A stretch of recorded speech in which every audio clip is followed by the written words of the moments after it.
Assalamualaikum warahmatullahi wabarakatuh. Alhamdulillahi wa bihi nasta'in ala umuri waddin. Wassalatu wassalamu ala rasulil anbiya'i mursalin wa ala alihi ajmain. Assalatu wassalamu alaika sayyidi ya Rasulullah subhanahu wa ta'ala.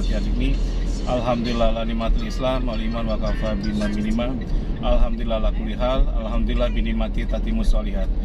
Sob, kemarin ada WA ke saya. Ini saya lagi perjalanan ya. Tadi saya ke tempat kebun ini, bibit durian. Saya mau tanami lahan saya dengan mungkin 150 ini apa tuh pohon ya, durian ya. Dan kalau bisa saya buat kaplingan 200 meteran gitu. Jadi kalau bisnis itu jangan terhenti nanam durian udah selesai gitu, tidak gitu. Jadi kalau saya biasa, dan ini menjadi pembelajaran bagi sob semua yang berbisnis kecil-kecilan tapi mau besar ke depannya gitu. Jadi intinya supaya Anda tidak menderita ketika Anda menjalankan bisnisnya gitu. Jadi saya punya visi itu tadi. Saya buatin kebun durian dulu di tempat saya. Dimulai gak usah besar dulu gitu. Dari 1 hektar saya mungkin tadi udah order 15-an karena satu pohon cukup mahal sob. Karena saya beli yang sudah besar gitu. Supaya tidak banyak perawatan lagi gitu.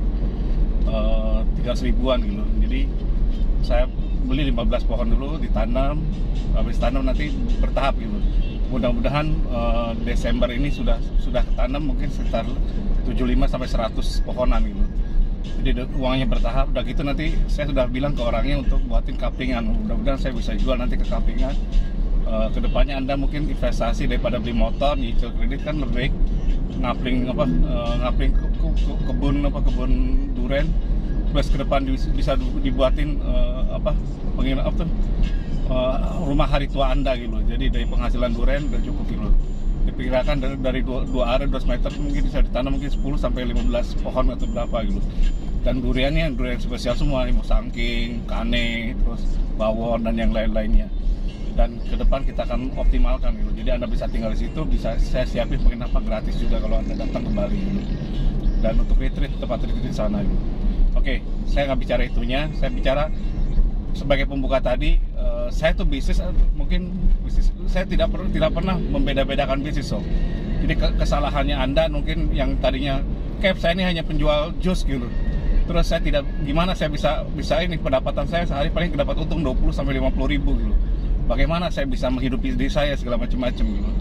Terus bagaimana saya bisa menyelesaikan hutang gitu segala macam-macam. Karena penghasilannya seperti itu. Nah, Anda berpikir seperti itu ya seperti itu kejadiannya gitu. Jadi Anda tidak bakal bisa menyelesaikan karena Anda berpikir pendapatan Anda hanya 20 sampai 50 ribu aja. Dan Anda bekerja itu dengan keterpaksaan. Karena apa? Karena Anda tahu masa depan Anda suram gitu. Kayak saya hanya penjual rujak segala macam-macam, nggak dapat. Nah, Anda hanya berpikir seperti itu. Di Bali ini penjual rujak sampai punya cabang di mana-mana. Jadi jangan anggap remeh kerjaan.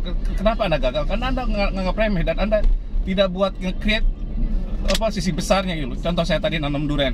Saya sisi besarnya bukan hanya nanam durian, tapi saya ingin ke depan buatin kaplingan durian gitu. Jadi bukan hanya nanam durian selesai di kebun saya nungguin sampai terakhir. Nah, itu salah sob. Kalau hanya main seperti itu ya udah selesai sudah. Udah nanam durian udah next lagi. Gimana caranya kalau saya setelah nanam durian saya kaplingkan sehingga yang saya jual tidak terlalu mahal, yang penting uang itu muter. Jadi saya berarti mutar gitu. Dan saya rencananya bukan 1 hektar ke depan. Bisa bila perlu 100 hektar buatin kebun-kebun tadi. Kan luar biasa bisa menghidupi banyak orang. Digabung dengan peternakan kambing atau gimana sehingga pupuknya organik semua. Kambing terus sapi segala macam-macam kan luar biasa so bisa ini. Nah, sisi besar itu nanti makanya kalau meskipun kecil nanam pohon durian itu valuasi kita bayangin aja bisa nggak 1 triliun atau 100 miliar 100 triliun gitu. Loh kok bisa kayak ya udah kan namanya mimpi, apa salahnya gitu. Jadi ketika kita ada mimpi seperti itu, kita perjuangkan habis-habisan sehingga kita tidak sakit sob ketika ngerjakan gitu. Karena apa? Kita ngerjakan dengan gairah gitu. Nah, Anda ini contoh ya. Kenapa Anda tukang rujak penghasilannya pas-pasan segala macam-macam? Karena Anda berpikir hanya dengan rujak Anda nggak bisa ngapa-ngapain gitu.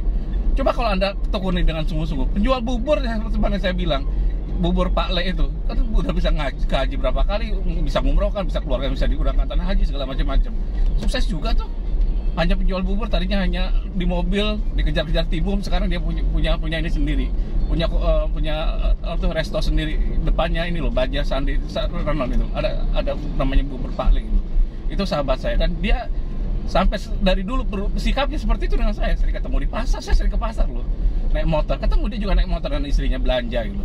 Jadi kalau hidup kita udah selesai dengan hidup kita gitu, tidak pengen neko-neko lagi, aneh-aneh lagi segala macam-macam. Kalau hidup kita sederhana, kita akan jadi kaya. Kenapa Anda nggak kaya? Karena Anda hidupnya nggak sederhana gitu. Hidupnya Anda punya keinginan gitu. Anda pengen dibilang kaya ketika pakaian Anda bagus gitu. Anda pengen dibilang kaya ketika Anda bisa makan enak gitu. Anda pengen dibilang kaya ketika mobil Anda mewah, segala bagus, segala macam-macam. Di Denpasar sih saya tadi cerita bagaimana orang-orang itu temennya dia di ini rumah masih kontrakan kecil tapi dia udah punya mobil dulu. Kenapa? Karena gengsi segala macam-macam. Kenapa nggak didulukan rumah dulu? Saya beli tanah di sekarang mungkin Anda lihat, kok saya beli tanah kok luas-luas gitu loh. Di Labuan Bajo nilainya mungkin bisa puluhan sampai ratusan miliar gitu. Kenapa? Saya belinya murah sob. Ketika mungkin waktu itu mahal, ketika ada uang saya beli, cuman saya belinya dalam posisi besar. Saya jarang beli tanah 100 meter, 1000 meter jarang. Biasanya saya beli, kalau beli itu di atas 10.000 gitu. 1 hektar. Bukan saya sombong, bukan, emang gitu gitu. Tapi saya belinya yang murah dan untuk kedepannya, dan itu saya sisakan gitu. Jadi ya mobil biasa aja, saya pakai motor biasa segala macam-macam gitu. Keinginan sih pengennya saya pengen punya ini waktu Freelander segala macam-macam, atau mobil Evoque gitu segala macam. Tapi Pajero udah cukup, Outlander udah cukup gitu. Jadi semampu kita aja gitu. Kalau orang kan, kalau sahabat saya ya, rumah masih kecil, tiba-tiba mobilnya udah mobil yang mewah semua gitu loh. Luar biasa hebat ya, udah hebat ya. Tapi cuma segitu doang gitu.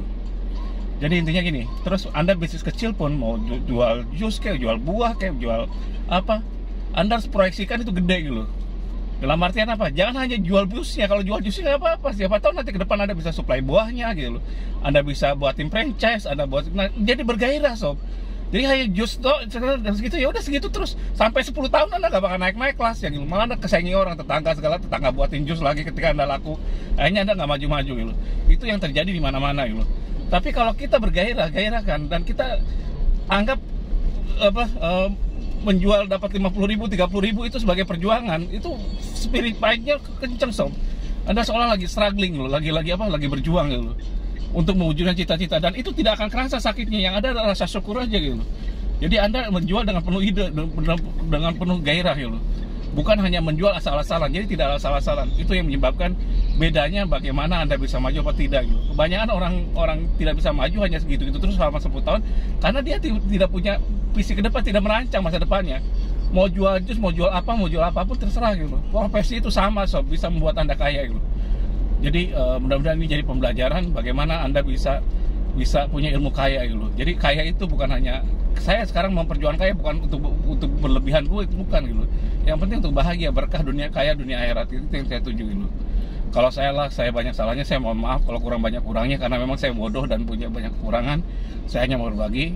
Kalau wabillahi taufiq wal hidayah, wassalamualaikum warahmatullahi wabarakatuh. Apa?